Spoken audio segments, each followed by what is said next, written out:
Voltei, capítulo 17, na escola de iluminação. Infinita é a bondade do Senhor, que não força a criatura e espera sempre. Se fosse fustigado pelos amigos com palavras rudes logo após a desencarnação, se me relembrassem descaridosamente os erros, talvez me refugiasse na própria resistência, acentuando as sombras que me dominavam a alma. Provavelmente inventaria recursos contra o serviço da luz. As advertências, todavia, alcançavam-me silenciosas. A assistência de minha filha, os cuidados do irmão Andrade, as palestras de Guilom e o devotamento de Bittencourt Sampaio transbordavam amor que renova e eleva sem alarde. Ninguém me humilhava, em vez disso, de todos recebia incentivo à melhoria própria. Salutares modificações me alegravam, penetrando-me o coração sem ruído. Em razão de tudo isso, no dia imediato ao entendimento com Bittencourt, no grande santuário, trazia o espírito mergulhado em reflexões graves e profundas. Como receber companheiros para o trabalho se me sentia inapto e obscuro? No íntimo, pretendia absorver-me em preocupações esmagadoras, ganhar tempo aprendendo e servindo. No entanto, nos recessos da consciência, perseverava a lembrança daquele ensinamento evangélico alusivo ao cego guiando os cegos. Não deveria precipitar-me. Convinha meditar em oração, suplicando ao Senhor acréscimo de visibilidade espiritual. Era inadiável o meu reajustamento antes de entregar-me a novas empresas. 17.1 Instituição Renovadora. Nesse estado d'alma, recebi a visita internacional de Guilom, que me asseverou não ignorar quanto me ocorria. Atribuiu-me as dificuldades à transitória inadaptação à vida espiritual e aconselhou-me um curso rápido numa das escolas de iluminação existentes ali. E como eu lhe pedisse ajuda, explicou-me sorridente que encaminharia a solução do problema com o irmão Andrade, esclarecendo leal. Nesse serviço novo, Jacó, procure ser menino outra vez. Não guarde ideias pré-concebidas. Esqueça o homem de negócios que foi, ouvide a sua posição de comandante com subordinados e pessoas agradecidas à sua disposição. Chega sempre o momento em que nos cabe devolver ao Senhor as dádivas que nos empresta, a título precário. De mente lavada e fresca, você aprenderá melhor o sentido da vida real. Saber recomeçar aqui é uma ciência agradável e ao mesmo tempo complexa. Ouvi-lhe atentamente o conselho, e depois de breve combinação com a filha, fui conduzido pelo irmão Andrade a uma das dependências do mesmo templo que visitáramos na véspera. Algumas dezenas de espíritos aí se achavam em contato com os instrutores. Notei que as aulas iam animadas, todavia não se revestiam de caráter solene, e por esse motivo tornava-se difícil destacar professores e aprendizes.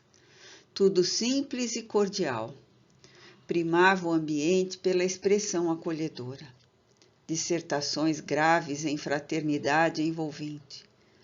Andrade confiou-me a proteção do gabinete administrativo e afastou-se depois de explicar que me dedicaria ao aprendizado de apenas algumas semanas, por ser detentor de certa bagagem de conhecimentos elevados, recolhidos na esfera carnal, considerando-se que a maioria dos companheiros ali estacionados nas lições diuturnas disputavam, por enquanto, alguns recursos rudimentares da espiritualidade superior. 17.2 Informações úteis. Vendo-me a sós com o instrutor que me atendia, surpreendido, gravei suas palavras estimulantes e afáveis. Revelava-se sinceramente interessado em auxiliar. Conduzindo-me a extenso recinto da organização, falou-me alegre e franco. Você apreciará ensinamentos e valer-se-á das possibilidades da escola com eficiência precisa, em meio de espíritos que lhe são desconhecidos até agora. Em matéria de aprendizado iluminativo, as afeições terrestres nem sempre ajudam. Comumente perturbam, aliás. A conquista de luz interior demanda certa violência aos interesses do eu, e os parentes ou afins, por vezes, tocados de afeições exclusivistas, provocam vibrações de piedade mal conduzida, de amor próprio ferido, de melindres desnecessários e ciúmes nocivos.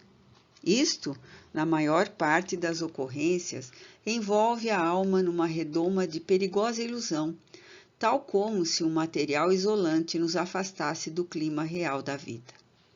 Cada qual de nós é um problema particular na criação divina. Enfrentemos corajosamente os nossos enigmas. Se é preciso libertar das zonas inferiores o coração para religá-lo aos planos mais elevados, tenhamos suficiente valor para fazê-lo. Em tarefa como a que se vai iniciar, a demora da mente nas fórmulas mais respeitáveis de retenção pode ser ruinosa. Fitei o interlocutor esperançoso e contente, e talvez, porque me observasse o juvenil anseio de aprender com proveito, bateu-me paternalmente nos ombros e rematou sorrindo. Seja feliz. Lembre-se de sua necessidade de transformação salutar e prossiga, fortalecido e sereno. Daí a instantes tomava lugar entre os assistentes. Nenhum conhecido, nenhum laço que me fizesse retomar mentalmente o passado. Soube, aliás, mais tarde, que esse característico da instituição é providencial. Ainda não nos achamos num campo de amor equilibrado. A herança do círculo consanguíneo, da simpatia incondicional, do grupo sectário ou do impulso preferencial ainda nos acompanha intensamente a esfera em que me reajusto. A autoridade superior nos permite conservar semelhante patrimônio em sua feição venerável de inclinação construtiva, durante o tempo que disputamos. Todavia, no regime de aclaramento espiritual, é prudente agir contra qualquer situação exclusivista. Daí a conveniência da congregação de elementos neutros entre si, porque a amizade, que aí se estabelece, não tem os resquícios da paixão terrena que, mesmo em seu aspecto formoso e nobre, dentro do qual é aproveitada na elevação de nível cultural e sentimental do mundo, funciona contra a harmonia da mente, sem a qual é impossível acender a luz própria. 17.3 Em aprendizado. Dentro em pouco familiarizara-me no curso. Destina-se a organização ao suprimento de valores educativos aos espíritos procedentes da esfera carnal, mas sem grandes compromissos no desvio do bem. É curioso notar que a maioria dos alunos se encontra na posição do homem necessitado de metal precioso, que houvesse demorado muito tempo junto ao filão aurífero, esquecendo o próprio objetivo. Os professores são incansáveis em esclarecer que na reencarnação temos o mais valioso instituto iluminativo, acentuando que, na realidade, todas as lutas terrestres objetivam redimir o espírito e inflamá-lo de virtudes celestiais.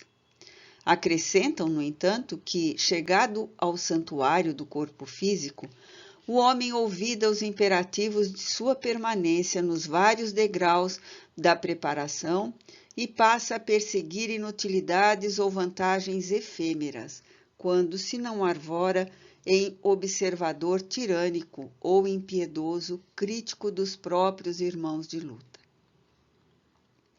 vicia a mente na ociosidade em face da gloriosa bênção recebida, e muita vez abandona a escola da carne e em deploráveis condições morais pelos débitos assumidos no mau uso do livre-arbítrio perante as leis inelutáveis que governam a vida. Em vez de respeitar o material de serviço redentor e mobilizá-lo em benefício de si mesmos, os aprendizes da sabedoria na experiência terrena inutilizam-no com indiferença em prejuízo próprio, quando o não aproveitam, lastimavelmente, na perpetração de faltas criminosas. Porém, quando a alma se afasta do plano carnal, seguida de valores intercessores do devotamento fraterno, pela boa vontade que demonstrou no serviço aos semelhantes, é-lhe permitido frequentar as instituições iluminativas, além da morte, com possibilidades na ação prática entre os núcleos de entidades inferiores. Compreende-se, então, que todos os conflitos da luta carnal se revestem de sublimes finalidades. Na vida real do espírito, o sofrimento perde o aspecto sombrio. Não é entendido tão somente por recurso expiatório ou regenerativo, mas também por bênção salvadora que aprimora e ilumina sempre. O homem, agarrado ao prazer fácil de um minuto, perde a bendita sementeira da eternidade. Somente por isso é que não extrai do obstáculo, da dor e da dificuldade o conteúdo de alegria imperecível que oferecem à alma. Algo surpreendido, vinha saber que, se o solo bruto ajuda o lavrador e educa-o, através do trabalho que o melhora e enriquece, assim também as inteligências inferiores e rudes beneficiam os espíritos superiores em conhecimento ou virtude, quando estes se interessam na dilatação de seus próprios poderes, tanto quanto numa agremiação escolar, o lucro legítimo pertence àquele que ensina e se dedica à preparação de alunos distraídos ou ingratos. Os casos agrupados na escola são dignos de menção especial. Os companheiros contam os mais interessantes episódios em matéria de fuga ao ensejo da felicidade definitiva. Escaparam ao tesouro da santificação íntima deliberadamente por infantil receio de sofrimentos e humilhações. Grandes e abençoadas oportunidades de subida a luminosas culminâncias foram perdidas. E agora, qual me ocorre, reparam o tempo menosprezado por intermédio de mais intenso labor. 17.4 Conceitos de uma cartilha preparatória. Do acervo de primorosos livros, cuja existência me foi permitido observar, um dos instrutores retirou certa cartilha de afirmações sintéticas destinadas a despertar a mente, recomendando-me a curada meditação na leitura. Dentre o conjunto, posso destacar algumas que interessam de perto aos companheiros que se dispuserem a receber minhas despretensiosas notícias. Cada espírito é um mundo vivo com movimento próprio, atendendo às causas que criou para si mesmo no curso do tempo, gravitando em torno da lei eterna que rege a vida cósmica. 2/3 das criaturas humanas encarnadas na crosta da Terra demoram-se em jornada evolutiva da irracionalidade para a inteligência ou da inteligência para a razão. A 1/3 parte restante acha-se em trânsito da razão para a humanidade. Fora do corpo terrestre, mas ligados ao mesmo plano, evolutem bilhões de seres pensantes nas mesmas condições. Em esferas mais elevadas do planeta, outros bilhões de almas caminham da humanidade para a angelitude. O processo de educação do ser para a divindade tem sua base no reencarnacionismo e no trabalho incessante. O Instituto das Compensações funciona igualmente para todos. Ninguém ilude as leis universais. Os recursos de dignificação da individualidade permanecem ao dispor da comunidade planetária nas diversas escolas religiosas da Terra, escolas que se diferenciam no culto externo, de acordo com os impositivos de espaço e tempo, mas que, no fundo e em essência, se irmanam na fonte da eterna verdade, em que a integração da alma com a luz divina se realiza por intermédio do Supremo Bem.